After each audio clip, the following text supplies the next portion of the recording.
Hello world, my name is Tim Roswick, and today I wanted to give you permission to stop, because this is something that I've talked about a lot on the channel. I've mentioned it quite a bit, but a lot of us, especially creative professionals, we don't do it. Because here's the problem. We love to make games, right? Or if you're a writer, you love to write. Or if you are a graphic artist, whatever it is, you like to draw, right? You like to do your stuff, Illustrator, that kind of deal.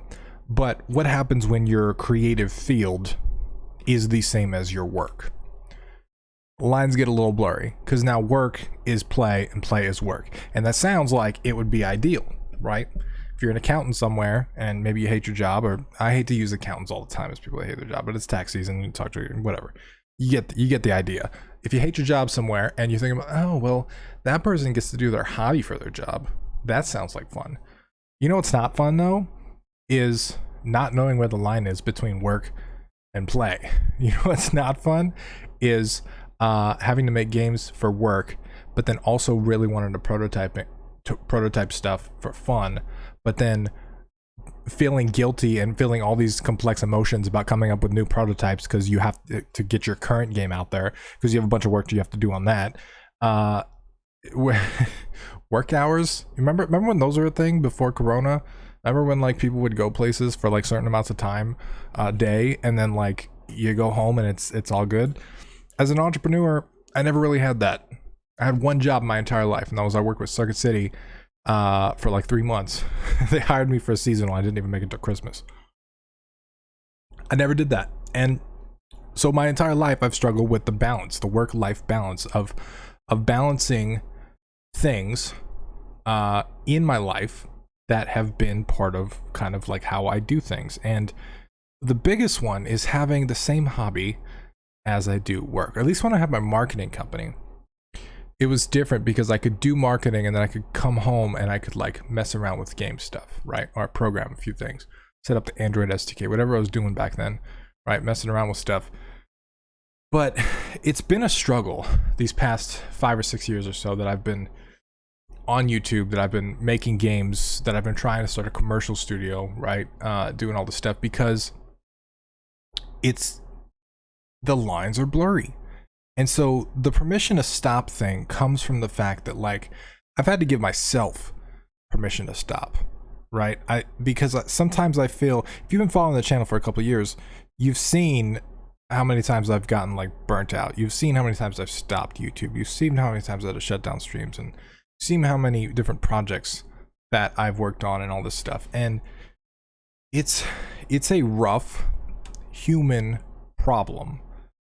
And I've had to learn to let myself stop, because if I don't, I keep going. I've said a long time ago, I've said for a long time, but also a long time ago, both of those, I've said that I think discipline is working when you don't want to work, but I also think it's not working when you want to work.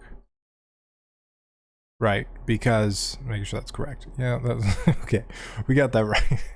Because when you're a passionate person and your hobby is the same thing as your job, especially, but even if it's not, right, that spark can burn you out. It can overextend you, and it can make you work farther and longer and harder than you probably should. And you don't notice it at the time. That's the problem, is like it feels exciting, especially like in the beginning of a project, right? You want to put in those 13-hour Saturdays. That sounds like so much fun. You want to just get consumed in those projects.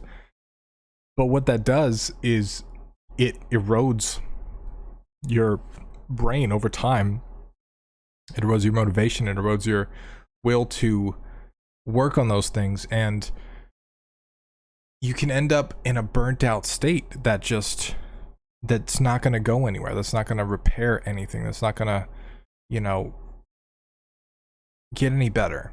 And you need to stop sometimes. You need to stop. And I've done it a few times, and each time it seems like I relearn the same lessons, but also I learn a piece or two of some new ones. And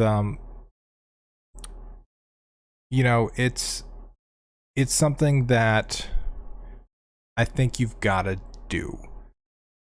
And especially in American culture, it's complicated because everyone says you should work 24/7. You get rewarded for working more. We praise the people that stay at the office till 10 p.m. Like, oh, they're so cool. This hustle porn and this hustle grind stuff that's everywhere. Like, you should hustle until your like feet don't work and shit. Like, does that sound like something you want to do? Does that sound exciting to you, to just like live to work? Right? We should work to live. And that's the problem, is like, sometimes when your hobby is the same thing as your work, your work and play are the same thing, the lines get blurry. And so you got to give yourself permission to stop. And I know for me, like, I needed permission from someone else for a long time. And so it took me meeting people that cared about me. It took me working with people that cared about me and building these positive relationships and interacting with people that were smarter than I was. It would say, hey, you gotta chill out, just stop, it's okay. And then I'd be like, oh, I can do it. They said I could do it. I respect them, I can do it. Then I have to give myself permission and stuff like that. So if you're at that phase, you can stop. You can. These deadlines, they don't really matter. This stuff, like, none of this stuff really matters when it comes to your mental health, right? Like, you can stop and you can figure out the rest of it when you're okay. You don't have to crunch. You don't have to get shit done. You don't have to do any of that if your mental health is at risk. You can stop. And I give you permission to stop. I know it's rough. I know, you know, there's a lot of things there, right? Maybe you need the money, or maybe you need the hit the deadline for some festival, or maybe you need all this. But you know what? We're meat skeletons on a rock floating through space around a fireball. You don't really need that stuff. What you need is to be okay as a human. And, you know, it's like the Maslow's hierarchy of what you need. And at the end of the day, doing this stuff, it shouldn't affect us negatively. We let it. We don't voluntarily let it. Like, we don't go into this saying, oh, I really want to be affected negatively by game design. That's not where we go with it, but it happens. So you can stop if you need to. It's okay. If anybody says otherwise, bug them. Anyway, my name is Tim Roswick. I want to say thank you to these people right here. That way, you guys help me keep doing what I'm doing, even though it's been infrequently lately. I appreciate you guys giving me permission to stop and recoup and get my shit together. And I think you all can do the same thing. I think as hard as it is, you know, we can stop and we can support each other.